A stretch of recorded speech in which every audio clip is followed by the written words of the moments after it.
विहादयं महामितं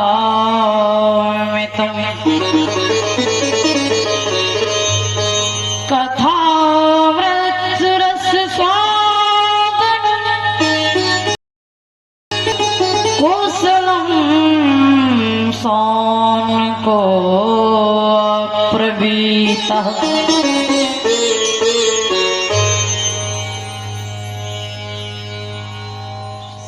नैमिषारण्य में विराजमान सूत जी को प्रणाम करते हुए चलते हैं भागवत कथा रूपी प्रसंग की तरफ। श्री सूत जी समझाते हैं, हे सौनक, अंधकार को दूर करने में आप एक प्रकाश के समान हैं।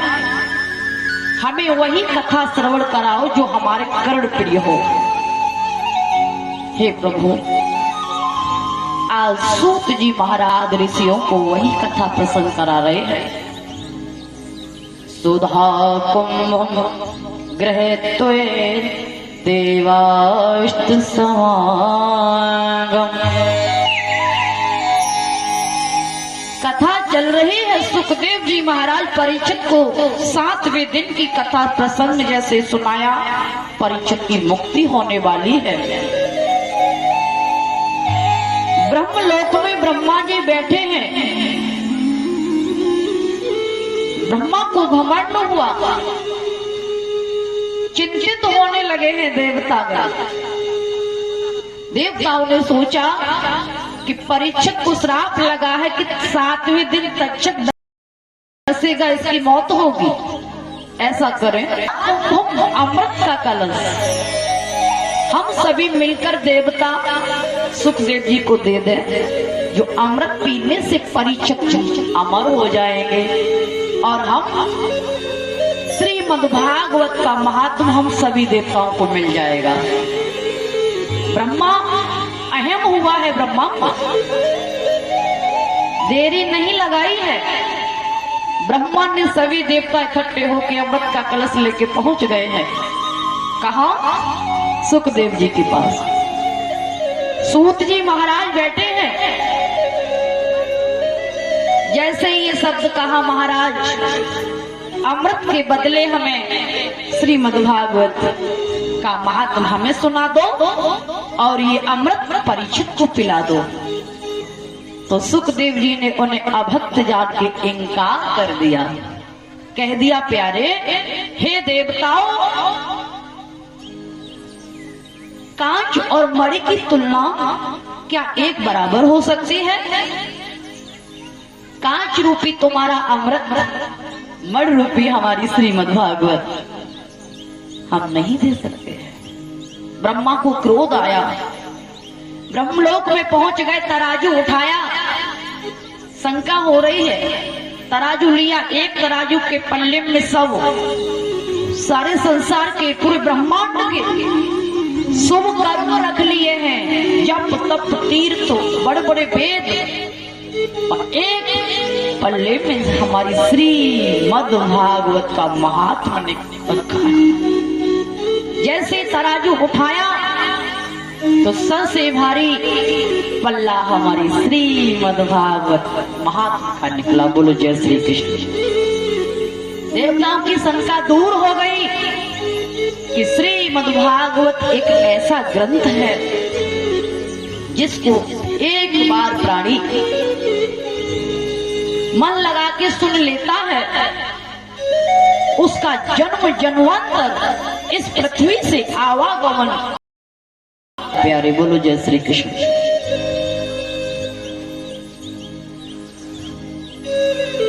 श्री सूत जी कहते हैं, हे राजन, विशालपुरी में देव ऋषि नारद जा रहे हैं। 4 पुत्र हैं, सनक सनंदन सनातन। उनको ज्ञान दिया है नारद ने। सामने प्रसंग होने लगा है। 4 ऋषि खड़े हैं, कह रहे हैं, देव ऋषि इस जब से भ्रमण करने के लिए आए हैं। यहाँ प्राणी सुख रहा है, दुखी ही दुख दिखाई दे रहा है। जिधर मैं जाता हूँ उधर ही प्रलय प्रलय प्रलय प्रलय हाहाकार मची रहती है। हे प्रभु, क्या कारण है? तो देवर्षि नारद कहते हैं, देवताओं, हे ऋषियों, कलयुग का सहायक कलयुग एक देवता है, उसने सारी पृथ्वी को पीड़ित कर रखा है। इस पृथ्वी पर वही भ्रमण करते हुए देवर्षि नारद यमुना के किनारे चलते चले जा रहे हैं। क्या देख रहे? एक सुंदर युवती है, तरुण। वो तरुणी बड़े विलाप कर रही है, विघन डालती त्राहे त्राहे करके रो रही है। दो अचेत बालक हैं उसकी गोदी में। बालकों को देख देख के विलाप करते हुए नारद ने देखा तो बड़ा दुखित हुए। नारद ने पूछा, है देवी, तुम कौन हो? कहां से आई हो? क्यों रो रही हो? तो आज वो तरुणी बोली, महाराज, कि मैं हूँ लौकिक सुंदरी नहीं, सब मुझे भक्त बतलाते हैं। ये दोनों ज्ञान वैराग्य रूप बेटे कहलाते हैं। हे महाराज, मैं कोई सुंदर युवती नहीं हूँ जो आप दिल में शंका कर रहे हैं। मेरा नाम भक्ति है। दो अचेत बालक जो गोदी में है, ये कोई गैर नहीं, ये ज्ञान और वैराग्य मेरे दो पुत्र हैं। सतयुग द्वापर त्रेता जब था, जीव मेरे ज्ञान वैराग्य को पूजा किया करता था, माना करता था। ज्ञान वैराग्य को तो छोड़ो, भक्ति बहुत हुआ करते थे। लेकिन हे प्रभु, हे नारद, दुख इस बात का है कि ऋषिराज बात है मरने की, वो लज्जा की खास निशानी है। ऋषिराज बात है मरने की, लज्जा की खास निशानी है। ऋषिराज बात करने की, ऋषिराज बात है मरने की, लज्जा की खास निशानी है। बेटों पर इधर बुढ़ापा है, बेटों पर इधर बुढ़ापा है, मैया पर उधर जवानी है। बेटों पर इधर बुढ़ापा है, मैया पर इधर जवानी है, बेटों पर इधर बुढ़ापा है।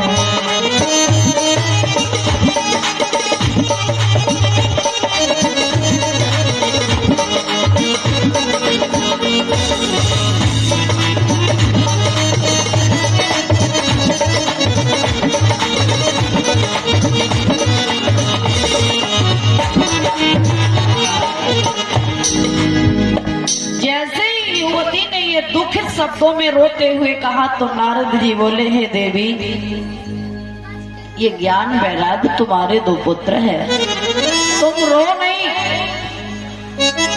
चिंता ना करो, हम इनके लिए कोई अचूक औषधि लेके आएंगे जिससे तुम्हारे बालक जवान हो जाएंगे। देवर्षि नारद भ्रमण करने के लिए चले हैं, औषधि देखने के लिए चले तो उन्होंने गीता का पाठ ज्ञान वैराग्य को श्रवण कराया है। प्यारे, गीता जैसे ही सुनाई, जो भगवान कृष्ण के साक्षात मुखारबिंद से निकले हुए शब्द जो हैं, एक बार गीता का पाठ अगर मन लगा के जो भी प्राणी श्रवण कर लेता है, पढ़ लेता है, हृदय में रख लेता है, उससे वैराग्य हो जाता है, मोह ममता दूरी हो जाती है। बोलो जय श्री कृष्ण। माताओं, नारद जी ने गीता सुनाई। जब तक गीता का पाठ चलता रहा तब तक तो वो जवान रहे। जैसे गीता समाप्त हुई, जैसे कि तैसे फिर हो गए। गौर करना मेरी प्रसंग पे। जैसे कि तैसे फिर हो गए तो दुखिया युवती भक्ति रोने लगी, बोली देवर्षि अब हमें यह बताओ, हमारे बालक गीता का पाठ सुनने से इन्हें जवान क्यों नहीं हुए हैं? देवर्षि नारद ने श्रीमद् भागवत का महात्म 7 दिन का श्रवण कराया तो वो जवान हो गए। शंका हो गई कि गीता को सुनने से जवान क्यों नहीं हुए, वो भी तो भगवान कृष्ण के साक्षात रूप है। भागवत को सुनने से क्यों जवान हो गए? प्यारे, जिस प्रकार गन्ना चूसने से हमें चीनी का स्वाद नहीं मिल सकता, घी खाने से दूध का स्वाद नहीं मिल सकता, इसी प्रकार दोनों को अलग अलग करने से पूर्ण स्वाद मिलता है। गीता अपनी जगह, लेकिन गीता से बढ़कर हमारी श्रीमद् भागवत महापुराण है। बोलो जय श्री। माताओं, श्री सुखदेव जी समझाते हैं, ये ज्ञान भक्ति हरि रूप है, इसका सदा चिंतन करें, वह ज्ञान भक्ति बैरागी से हो पूर्ण, उससे ये मुडरे, विपता घटे ममता टरे, और संपदा घर में भरे, सत्ता की निर्मल कथा को सुना, ये कर्म का बंधन टरे। ये 7 दिन की कथा जो है जन्म जन्मांतर से छुटकारा देने वाली है। माताओं, आज भक्ति जैसे ही बालक जवान हो गए तो भक्ति प्रश्न हो गई, और प्रश्न होके एकदम से नृत्य करने लगी और आशीर्वाद देने लगी, कहने लगी देवर्षि आप मांग लीजिए, हमसे क्या मांगना चाहते हैं? तो नारद जी को वरदान दिया है कि जाइए, हम आज से तुम्हारे हृदय में सदा सदा के लिए विराजमान रहेंगे। प्यारे, आपने देखा होगा नारद जी कहीं एक जगह बैठ के उन्होंने भजन नहीं किया है, कहीं वेद में लिखा देखा है? कभी नहीं। क्योंकि वो लीलाओं में झगड़ा डालने वाले चुगलखोर नारद, इधर से उधर इधर से उधर, उनको इतना ही समय था। तो वही भक्ति के हृदय में विराजमान हो गई थी। बोलो जय श्री कृष्ण। तो भक्ति क्या कह रही है भैया? है कि श्री कृष्ण गोविंद हरे मुरारी, हे नाथ नारायण वासुदेवा। श्री कृष्ण गोविंद बोलो सभी, हे नाथ नारायण वासुदेवा। श्री कृष्ण गोविंद हरे मुरारी, हे नाथ नारायण वासुदेवा। किसी के हाथ बंद नहीं होना चाहिए प्रांगण में आके।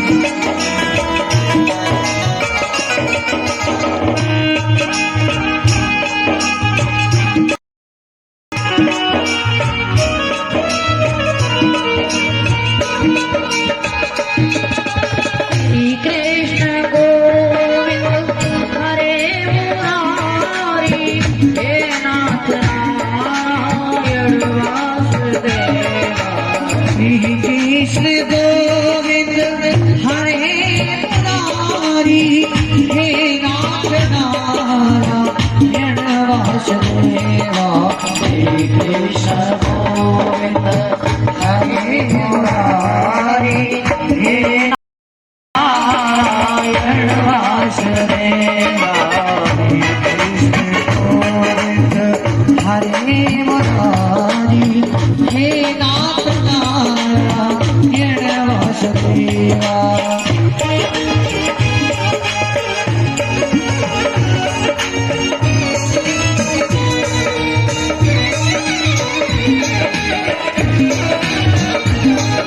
हे नाथ नारायण वासुदेवा हे नाथ नारायण वासुदेवा कृष्ण गोविंद हरे मुरारी हे नाथ नारायण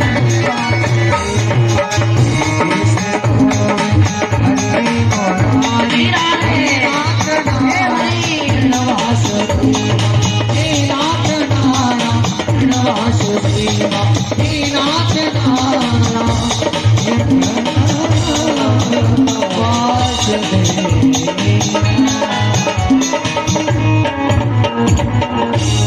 बोल गोविंद भगवान की जय। आज भक्ति विराजमान हो गई है देर से नारद के हृदय में। श्री सूत जी समझाते हैं, हे राजन,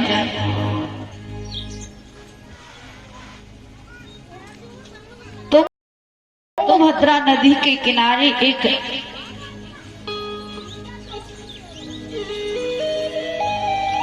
आत्मदेव नाम के ब्राह्मण राज किया करते थे।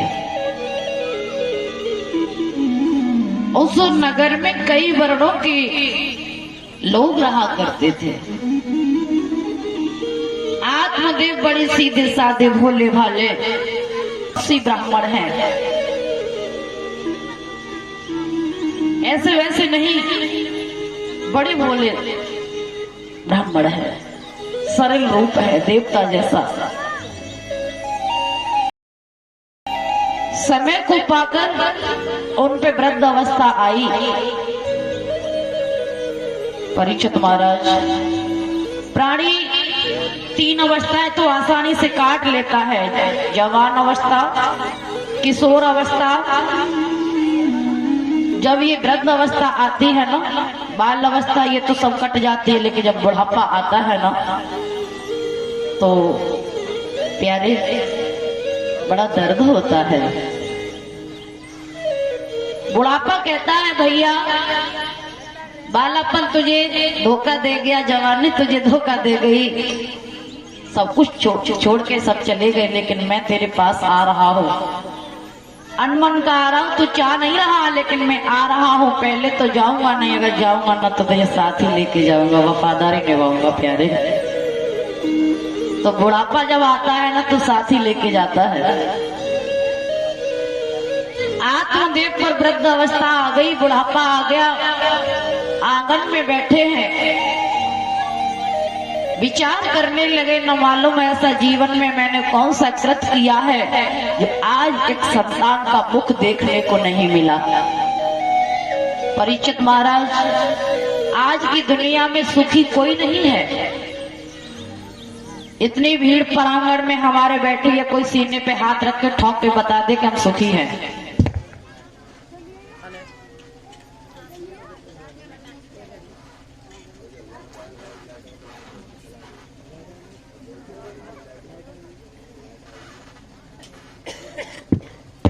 हेलो सिरादे, तो बताया जाता है दुनिया में कोई सुखी नहीं है, किसी न किसी बात से हर प्राणी दुखी है। कोई हारी से, कोई बीमारी से, कोई घर से, कोई परिवार से। कल मैं बता रही थी कि कोई तन दुखी, कोई मन दुखी, कोई धन बिन रहते उदास, थोड़े थोड़े सब दुखी, सुखी राम के दास। किसी के 10 बालक हैं, जिसकी औलाद नहीं है, बच्चे नहीं है बड़े भैया, वो तो दुखी है ही है क्योंकि उसके संतान नहीं है। लेकिन जिसके 10-10 बेटा है वो उससे ज्यादा दुखी है। गरीब अगर है गरीबी से दुखी है, लेकिन धनवान गरीब से भी ज्यादा दुखी है। प्यारे, गलत तो नहीं? आत्मदेव को दुखित देखा है, मन में गिलानी होने लगी है। प्रभु, जीवन में मैंने किसी को सताया नहीं, न मालूम मेरे जीवन में इतना बड़ा वैभव ताज मेरा बिना संतान के ये शोभा नहीं देता। समय को पाकर के आत्मदेव दुखी होकर जंगल में तपस्या करने के लिए चल दिए। सब कुछ त्याग दिया, कह दिया या तो मैं प्राणों को त्याग दूंगा या मैं, प्रभु कोई हमें संतान दे दो। आत्मदेव जंगल में जाते हैं तपस्या करने के लिए, तो एक सन्यासी से भेंट हो जाती है। सन्यासी किसे कहते? सर्व सुखों को त्याग देना ही सन्यास बताया है। साधु, महात्मा, सन्यास, हर वर्ड का अलग अलग अर्थ निकलता है। साधु अलग होता है, साधना करने वाला। सन्यासी अलग होता है, त्याग करने वाला। अनन्य प्रकार के ये संतों की महिमा में बताया है। आत्मदेव आगे अब चले हैं तो सन्यासी से भेंट हो गई, एक संत से भेंट हो गई। तो आत्मदेव चरणों में गिर पड़े, बोले महाराज अब बुढ़ापा आ गया है, जीवन जैसा कटा वो तो कटा, लेकिन ये बुढ़ापा अब हमसे काटा नहीं जा रहा। क्यों? आज या हमारे प्राणों को ले लो या कोई ऐसा आशीर्वाद दे दो, ऐसा कोई फल दे दो जिससे मेरे घर में संतान प्राप्त हो जाए। सन्यासी मुस्कुराने लगे, हंसने लगे, बोले पागल हो गया लाला, औलाद के पीछे तू प्राण त्यागने आया है जंगल में? बेटा तेरी ये बस बुद्धि है, ये मूर्खता है। संतान किसी को सुख नहीं देती है, संतान से नाम नहीं चलता है। हे लाला, सन्यासी बड़े सुंदर शब्दों में समझाने लगे, कहने लगे बेटा कि ये तो कर्मों की खेती है, जो बोएगा सो पाएगा। ये तो कर्मों की खेती है, जो बोएगा सो पाएगा। कर्मों से मुक्ति दिलाने में, कर्मों से मोहाने में बेटा क्या हाथ बटाएगा, बेटा क्या हाथ बटाएगा। कर्मों से मुक्ति दिलाने में बेटा क्या हाथ बटाएगा। ये तो कर्मों की खेती है। मेरे विचार से तो संकित, मेरे विचार से शोषित उल्टा प्रभाव दिखलाती है।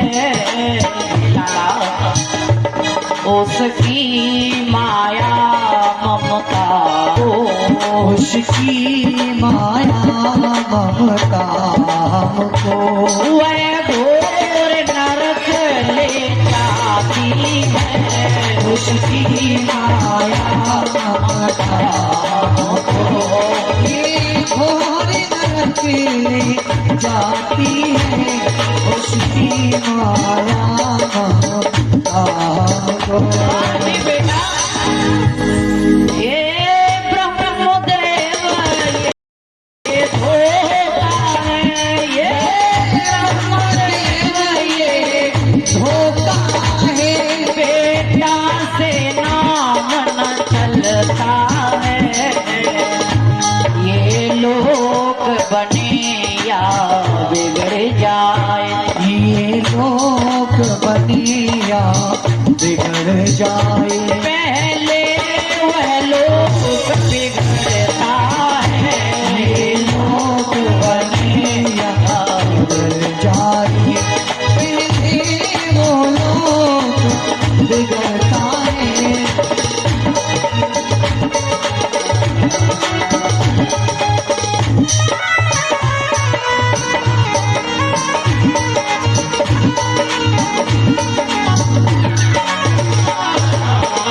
ब्रह्म बोले संतान का है अवभूत सवाल, ब्रह्म बोले संतान का है अवभूत सवाल, हाँ दया भाव इस दीन को समझाना बेकार।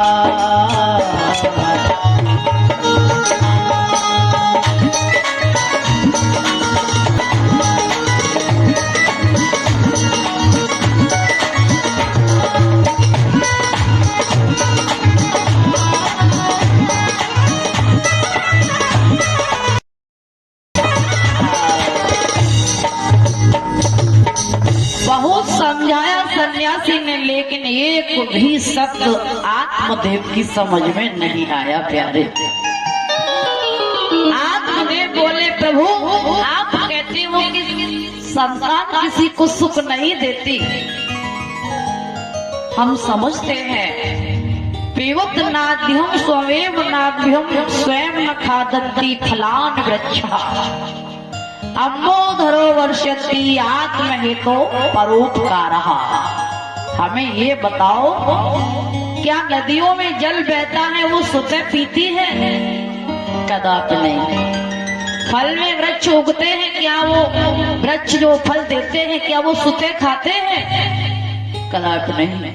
इसी प्रकार है प्रभु, अम्बोधरा ये पृथ्वी पे जो वर्षा होती है दूसरों के लिए होती है। हे महाराज, संतों विभूति परोपकार, संतों की विभूतियां परोपकार के लिए होती है।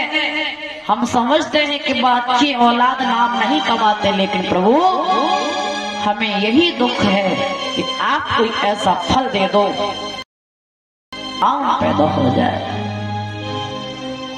हट पकड़ गए हैं आत्मदेव, तो संत ने समझ लिया सन्यासी ने कि ये मानेगा नहीं, बहुत सवार हो गया है, या प्राण ले लो या औलाद दे दो। संत ने एक फल निकाला झोली से और पकड़ा दिया, कहा हे बेटा ये अपनी भार्या को खिला देना। भोले भाले आत्मदेव चले गए गृहिणी के पास। गृहिणी जो थी कुलच्छणी, सुलक्षणी नहीं थी, कुलच्छणी थी, जिसका नाम है धुंधली। जैसा नाम वैसा ही काम, क्रूर कपटी निर्दयी, मतभेद करने वाली, बिना कारण के झगड़ा कर देने वाली। फल दे दिया आत्मदेव, भोले भाले बोले हे रानी ये खा लो। जैसे फल दिया उस अभागिन को सारी रात हो गई, नींद नहीं आई। प्यारे धुंधली जो थी चिंतित होने लगी, अगर मैंने ये फल खा लिया तो मैं गर्भवती हो जाऊंगी, और गर्भ तो 9 महीने इसका कौन लालन पालन, कैसे क्या खाना पीना सोना श्रृंगार वैभव सब खत्म। अब बाद में जब बालक होगा कौन उसे संभालेगा, कौन उसकी पालन करेगा? नेगेटिव सोचने लगी है। आज वही धुंधली पड़ोसिन के पास पहुंची, बोली बहना मेरे पति ने ये फल दिया है, ऐसा कर ये फल तू ले ले। पड़ोसी कितना भी किसी का भला चाहे, प्यारे कुछ ना कुछ तो गड़बड़ होता है। पड़ोसिन बोली बहन चिंता ना कर, कोई किसी का भला चाहता है पड़ोसी? कोई नहीं चाहता। अगर तुम्हारा कर्नल बच्चा बन जाए, लेफ्टिनेंट हो जाए, अफसर बन जाए, तो वो भी सोचेगा अरे हम इससे अपने बालों को बड़ा करेंगे, मन में गिलानी थोड़ी ना रहती है। धुंधली बोली अरे बहन चिंता क्यों करती है, मेरे बालक होने वाला है कुछ दिनों बाद, तू ले जाना ये फल ले जा करके, तेरे दरवाजे जो गाय है ना, कई वर्षों से तेरे पति पेड़ लगाते हैं वो सूख जाते हैं, जो भी काम करते हैं वो उल्टा हो जाता है, गाय बांझ रह गई है, ये फल गाय को खिला दे।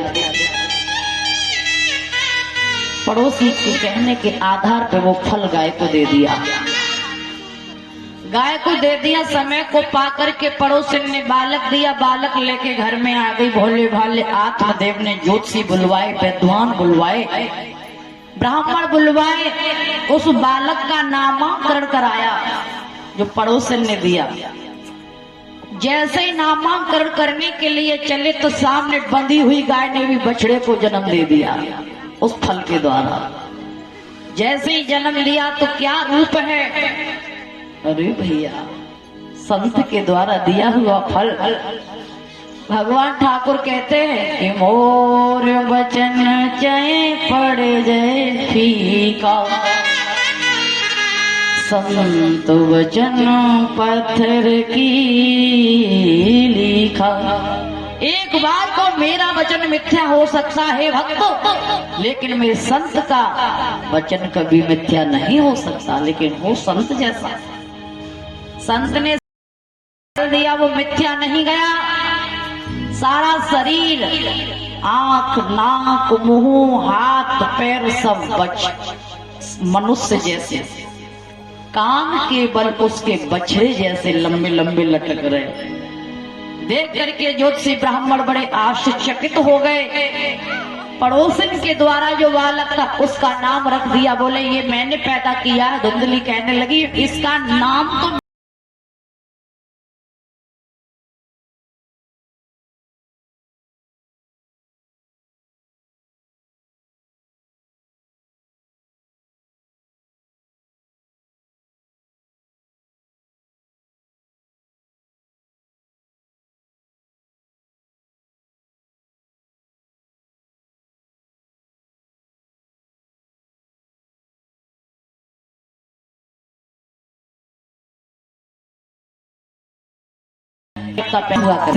तो तो पड़ोसी का जो दिया सारा जो गाय के द्वारा दिया गया कर्ण। आज बालक दो दो घर में हो गए, एक नहीं दो दो। आत्मदेव इतने खुश है, इतने खुश है कि खुशी का ठिकाना ही नहीं प्यारे। धीमे धीमे बड़े हुए, विद्या अर्जन करने के लिए भेजा है गोकर्ण को। ये अभागा दुष्ट जो धुंधकारी था ना, जैसे ही गया तो पहले के बड़े बूढ़े एक बात कहा करते थे हेमंत कि लला के पाए पालने में मालूम पड़ जाते कि लला हवा आगे चल के कैसा होगा, पूत के पाए पालना मालूम पड़ जाए। धुंधकारी मित्रों से साथ खेलता, छोटे छोटे बच्चे को कुएं में डालता, आंखों में मिर्ची घूस देता, किसी के मिट्टी डाल देता, बिना बात की मारपीट करके ठोक भाग के घर आ जाता। तो धुंधली के द्वारा बेटा आत्मदेव बड़े दुखी हुए। धीमे धीमे और बड़ा हुआ, वो तो बहुत उपद्रव करने लगा, दुराचारी बन गया, चोरी डकैती जुआबाजी नशा। ये बात आत्मदेव को अच्छी नहीं लगी तो दुखित हुए हैं प्यारे। आत्मदेव आज सब कुछ छोड़ के त्याग करके जंगल में तपस्या करने के लिए चले गए। बोलो जैसे अब धुंधली अकेली घर में रह गई। धुंधकारी बेटा गोकर्ण पाठशाला में है, लेकिन धुंधकारी जो था जैसी माँ वैसे ही बेटा भैया चोरी करके लाने लगा। तो धुंधली बड़ी खुश, बड़ी मग्न हो रही। आजकल के युग में भी कछु कछु धुंधली है या पृथ्वी पे बड़े भैया। अगर लला कौ को चोरी कर लिया है, कौ की साइकिल चुरा लिया, मोटरसाइकिल चुरा लिया, तो कछु कछु माताएं ऐसी हैं कि लला को अच्छी शिक्षा नहीं देंगे, बड़ी मग्न हो जाए हमारा लला बड़े दूसरे की चीज उठा लिया। ऐसा नहीं करना चाहिए। माताओं, धुंधली बहुत निर्दयी है, पापिनी है। चोरी करके लाने लगा। एक दिन क्या हुआ, धीमे धीमे उस अभागे को आदत पड़ गई, हैबिट ऐसी पड़ गई कि जुआ का लत लग गई। नशा, जुआ कोई भी हुआ, जिसको आदी जो बन जाता है छुटता नहीं प्यारे। जुआ खेलने लगा। अब तो चोरी डकैती करने लगे। दिन उसने क्या किया, खजाना जब चोरी करने को नहीं मिला तो लाठी डंडा लेकर के अपनी मैया से बोला, धुंधली से, अरे मैया मुझे खजाना धन दे दे, मैं जुआ खेलूंगा। और भैया आपने देखा होगा जुए का खेल, जो लोग खेलते हैं, जुआबाजी जो करते हैं, उन्हें पहले देखो कि किस तरीके से हो। तो धन की तो छोड़ो, खेती बेच दे, घरों बेच दे, परिवारों बेच दे। अगर नशा करें, दारू पिए तो दारू को नशा चढ़ जाए तो समझ लो उन्हें कुछ दिखाई नहीं देता प्यारे।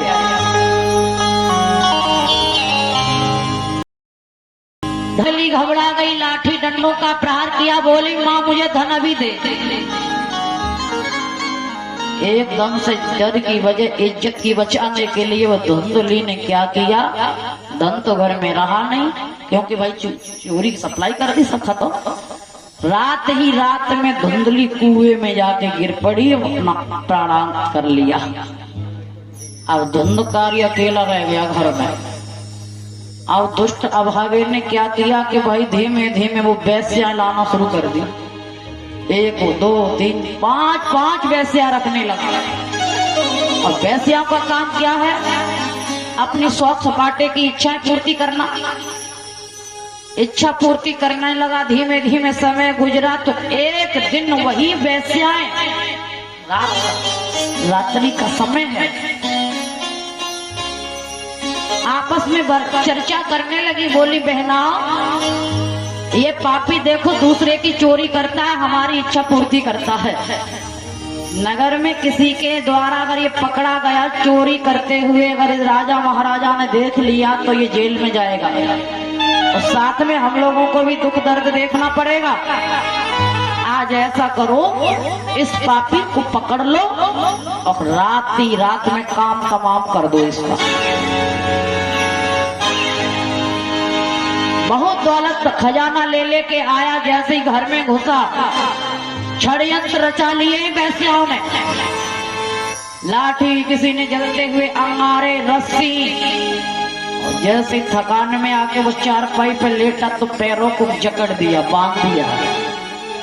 जैसे ही लाठी डंडों का प्रहार किया, चिक्कार भरने लगा तो जलते हुए अंगारे उसके मुख में डालने लगी वैश्याएं। डालने लगी, इतना पीटा कि समय को पाकर के उस पापी का भी काम तमाम। बोलो जय श्री कृष्ण। जैसे ही पापी को परास्त कर दिया, जब जवान मृत्यु हुई तो वो धुंधकारी प्रेत योनि में चला गया, भूत प्रेत बन गया। जब भूत प्रेत बन गया प्यारे, जब घर में कोई जवान मौत हो जाती है तो अपने को ही दिखाई देने लगते सपने में। समझना माताओं, कर्म को मिलना है। कर्म धर्म वैकुंठ खजाना, सड़े गले नहीं हुए पुराना। कर्म जिस दिन बनाया है ठाकुर ने, उस दिन कुछ नहीं बनाया है। चोरी तुमने की है तो उसका फल स्वतः ही मिलेगा। न बेटा बांट सकता है, न बेटी बांट सकती है, न पत्नी बांट सकती है। माताओं, जिसका कर्म जो मैंने किया तो हमें खुद ही अपने आप को मिलेगा। कर्म के खाके धुंधकारी प्रेत योनि में चला गया। जो लोग ऐसा कर्म करते हैं, तो मेरी तो यहाँ तक समझ में आया है बंद, उनकी यों ही दुर्गति होगी जिनको वैश्या प्यारी होंगी। उनकी यों ही दुर्गति होगी, यों ही दुर्गति होगी प्यारी होगी उनकी जैसी दुर्गत होगी।